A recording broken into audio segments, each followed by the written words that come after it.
has this idea been so slow to be accepted? That is the most interesting question of all, and it basically is the main reason why I continue to work in this field. It's a beautiful puzzle. It's a puzzle which actually began before I got into this concept of cyclotron resonance.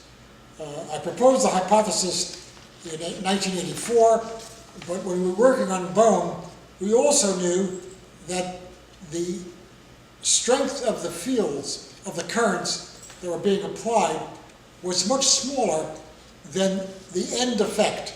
In other words, we were seeing an effect which may have had too little energy.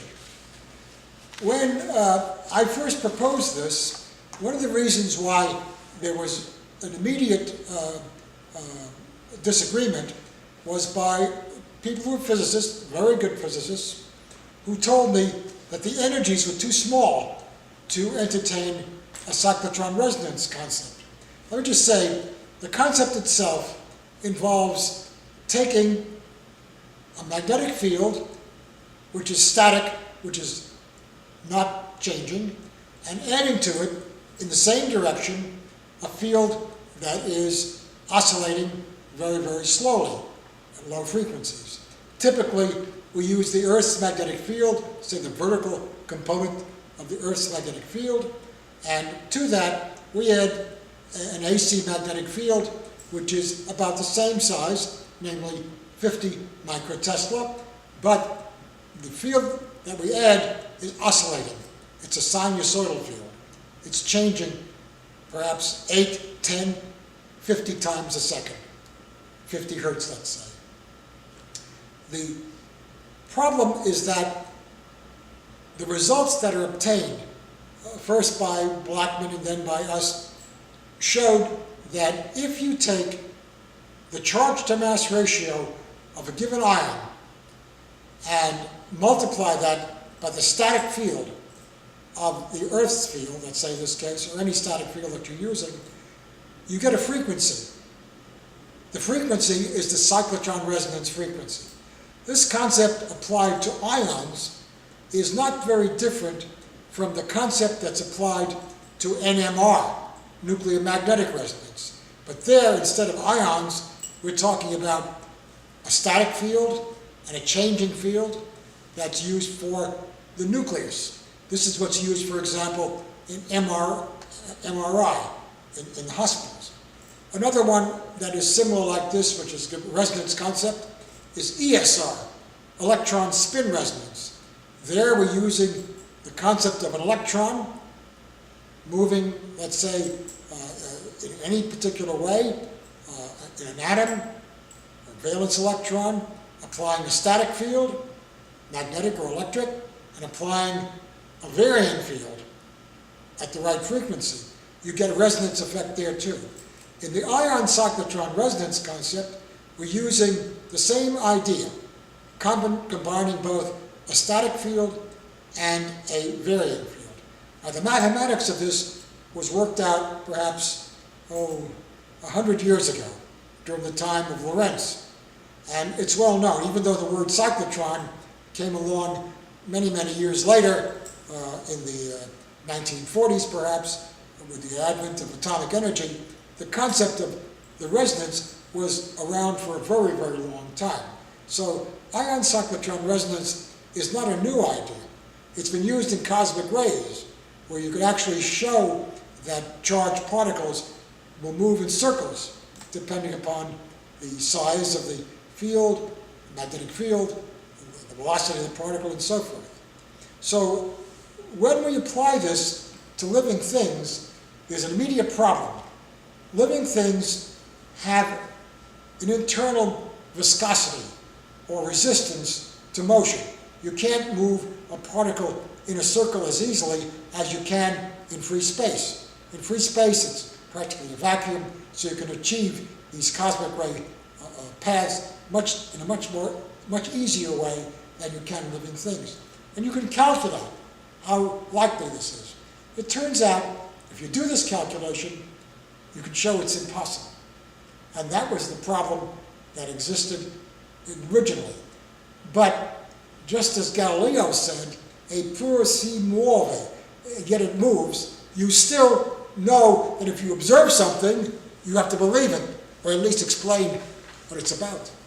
So we saw our experimental results, and even though we knew that it should not be happening, we still continued to take interesting new results. Well, the original idea that I had was that the particle would move in a helix in the membrane of a cell. The ion, let's say calcium or magnesium, potassium, could be made to move in a helical way through a membrane. But many critics pointed out to me, and very often either by phone or writing to me, that this was not possible.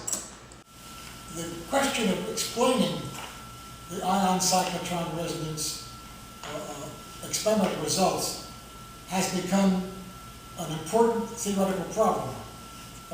Probably the first and best approach, early approach, was by Valery Lednev in Russia, who thought that it probably was connected, the effect was connected to the connection of calcium ions, the binding of calcium ions to various types of proteins such as calmodulin.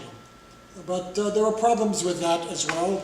Additions were made by Janie Blanchard, who is now Janie Blanchard Page, which indicated that there were corrections to be made to the Lednev model.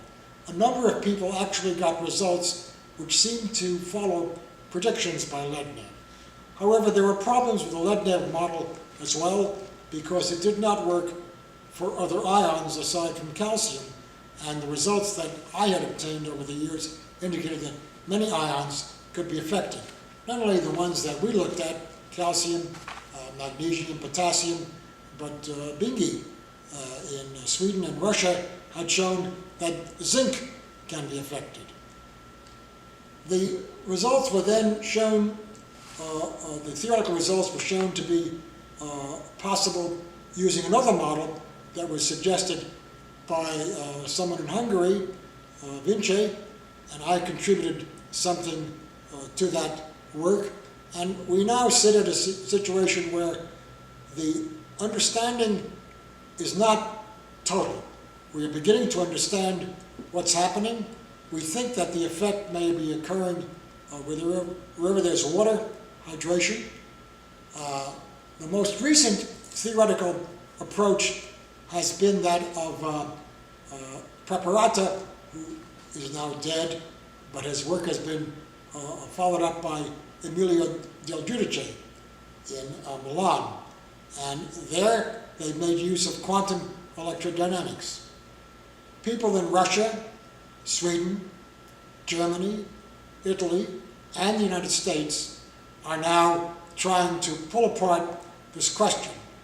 Above all, the problem is not so much in finding what the path of the particle is, or how it works, but the question of energy. The energies, no matter what you look at, the energies involved to do what is being accomplished are ultra small. They are too small by far, and this represents what I would call a delicious puzzle. It is a magnificent puzzle that is the sort of thing that scientists love. And for this reason, there are many people around the world who are looking at this question.